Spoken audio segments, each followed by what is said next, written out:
Good morning all of you. मैं शैलभूषण sir from Champaran Bihar. मैं उम्मीद करता हूँ कि बिल्कुल अच्छे होंगे, स्वस्थ होंगे, तंदुरुस्त होंगे। मैं आप लोगों के बीच आज एंशिएंट हिस्ट्री का पार्ट 44 लेकर आया हूँ, जो कि हम लोग चालुक्य वंश के बारे में हम जानेंगे। चालुक्य वंश के 3 गो भाग होता है, 3 शाखा में बटा है।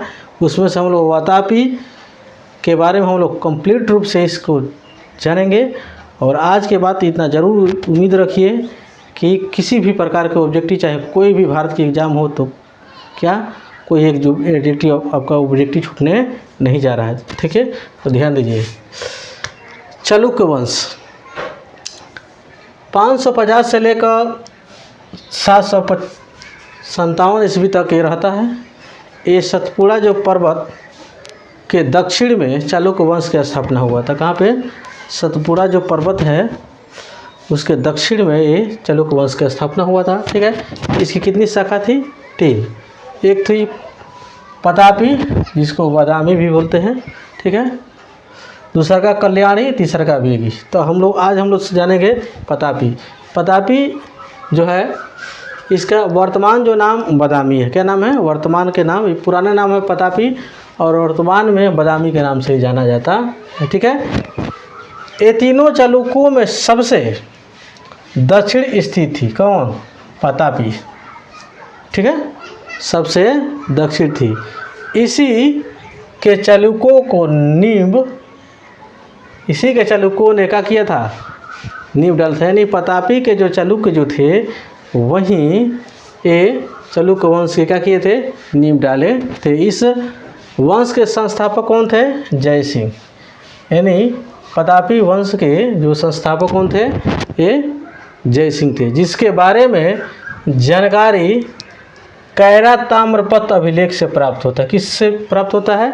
कैरा ताम्रपत्र अभिलेख से प्राप्त होता है। इन्होंने पतापी को राजधानी बनाया। क्या किया था? जय सिंह ने पतापी, यानी जो कर्नाटक में पड़ता है, उसके क्या किया था? राजधानी बनाया था। पुलकेशिन द्वितीय ने इस वंश के सबसे प्रतापी और महान शासक था। अगर पूछता है कि पतापी के सबसे महान और सबसे प्रतापी जो शासक कौन है, उसका नाम था पुलकेशिन द्वितीय। ठीक है, जिसके बारे में जानकारी ऐहोल अभिलेख से मिलता है। किस अभिलेख से मिलता है? ऐहोल अभिलेख से मिलता है। इसने नर्मदा नदी को पार करके क्या किया था?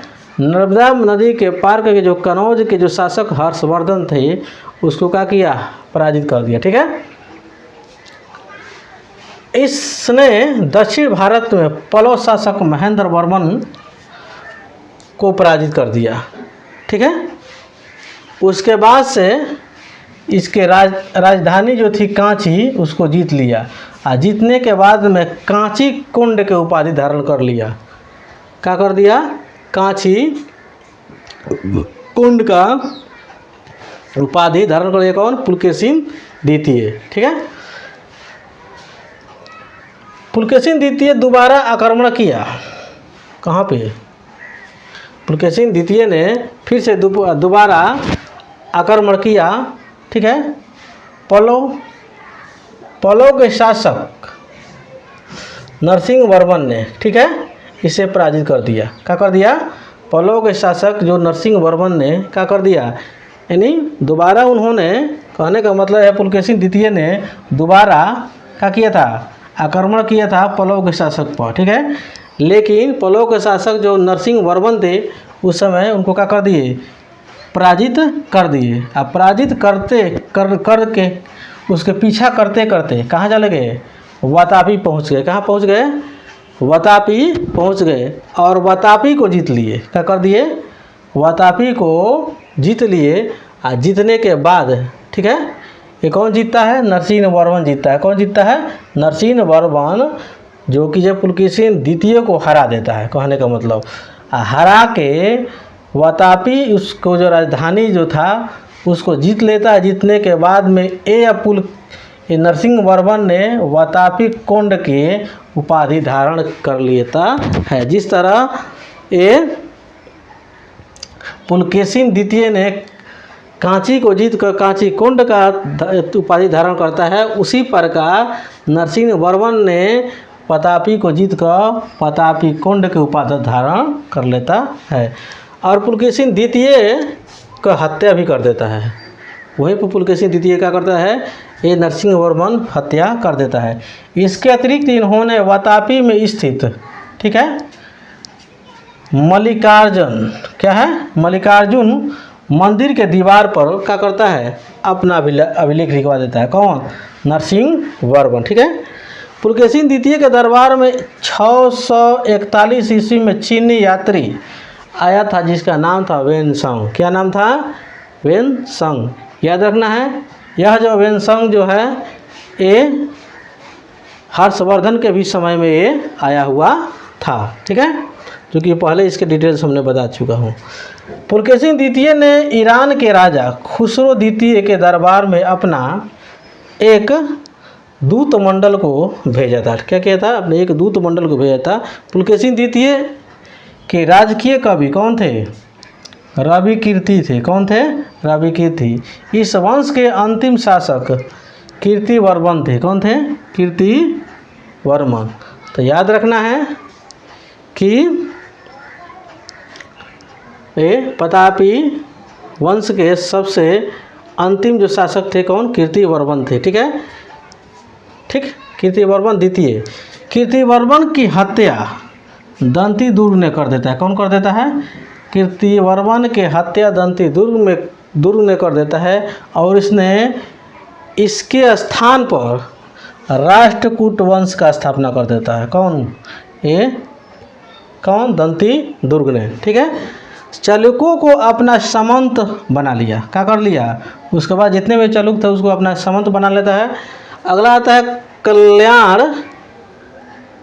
कल्याणी का चालुक्य। क्या है अगला टॉपिक हम लोग को, कल्याणी के चालुक्य। यदि टॉपिक अगर अच्छा लग रहा होगा, आपको कंटेंट अगर समझ में आ रहा हो तो आप इसे लाइक कर सकते हैं, और अभी तक मेरे चैनल को सब्सक्राइब नहीं किए तो इसे सब्सक्राइब कर सकते हैं, बेल आइकन को प्रेस कर सकते हैं, ताकि इस टाइप का कंटेंट तैयार करने हमारी टीम को बहुत मेहनत लगता है, क्योंकि जब आप लोगों को काफ़ी सहूलियत से मिल जाता है तो आप इतना ज़रूर कर सकते हैं। और हाँ, खास बात यह है कि मेरे इस चैनल पे बहुत से सारे modern history, medieval history, physics, chemistry, biology और एंशिएंट हिस्ट्री, मैथ का भी वीडियो पड़ा हो, जो कि भारत के हर एक प्रतियोगी एग्जाम के दृष्टिकोण से मस्ट इम्पोर्टेंट है। आप उसे जाकर देखिए और उसका लाभ उठाइए, और ज़्यादा से ज़्यादा लोगों के बीच में इसे शेयर कीजिए ताकि उन तक पहुँचे, वो भी इसका लाभ उठा सके, ठीक है। अगला देखिए, चालुक्य जो सामंत का जीवन जी रहा था। क्या जी रहा था, वो चालुक्य जो सामंत के जीवन जी रहा था, राष्ट्रकूट को क्या कर लिया, कमजोरी की स्थिति का फ़ायदा उठा लिया। क्या कर दिया, जब राष्ट्रकूट मन कमज़ोर हो गया तो उसका फ़ायदा उठाते हुए राष्ट्रकूट के अंतिम शासक कर्क द्वितीय का हत्या तैलव द्वितीय नामक एक शासक ने, चालुक्य ने क्या कर दिया, ठीक है। उसके बाद से कल्याणी के चालुक्य के संस्थापक कौन, तैलव द्वितीय था। कौन था, तैलव द्वितीय था, ठीक है। तो कल्याणी पूछ लिया, कल्याणी के चालुक्य के संस्थापक कौन था, तो तैलव द्वितीय था। यही इसी ने कर्क द्वितीय को हत्या कर दिया था, ठीक है। इसके राजधानी मानखेड़ था। क्या था, मानखेड़ था। इस वंश का अगला शासक कौन होता है, विक्रमादित्य चतुर्थ होता है। कौन होता है, विक्रमादित्य चतुर्थ बना। यह एक कुशल योद्धा था। क्या था, यह एक कुशल योद्धा था। ये चोल के प्रभाव को रोक दिया। कौन, ये विक्रमादित्य चतुर्थ, ठीक है। यह साहित्य के बहुत प्रेमी था। कौन, विक्रमादित्य। इसके राजकीय कवि कौन थे, बिलह। इन्होंने विक्रमकदेव चरित नामक पुस्तक को लिखा था। कौन, ये विक्रमादित्य। इसके दरबार में मिताक्षर के लेखक, जिनका नाम क्या था, विज्ञानेश्वर, ये रहते थे, ठीक है।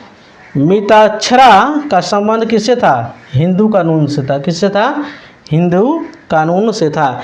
इसकी जो राजकीय पक्ष थी, क्या बोलते हैं, चिन्ह जो है, इसके राजकीय चिन्ह यानी विक्रमादित्य के राजकीय चिन्ह सुअर था। क्या था, सुअर था। और इस वंश के अंतिम जो शासक थे, उस शासक का नाम क्या था, सोमेश्वर चतुर्थ। क्या नाम था, सोमेश्वर चतुर्थ। तो ठीक है, कुछ ज़रूरी काम के चलते बहुत ही शॉर्ट कोड में वीडियो बहुत तेज़ी में बता दिया गया है। आप अगर आपको एक बार में समझ में नहीं आया होगा तो फिर से आप इसे पीछे करके आप देख सकते हैं और इसका लाभ उठा सकते हैं। ठीक है, ज़्यादा से ज़्यादा इसे लोगों बीच में शेयर कीजिए। अभी तक मेरा कहने का मतलब है कि आप लाइक नहीं किए तो लाइक कर दीजिए और सब्सक्राइब नहीं किए तो सब्सक्राइब कर लीजिए और अभी तक शेयर नहीं किए हैं तो शेयर कर सकते हैं। इसके अगले पार्ट में बहुत ज़्यादा आप लोग के बीच में लेकर आ रहा हूँ। तब तक के लिए जय हिंद, जय भारत।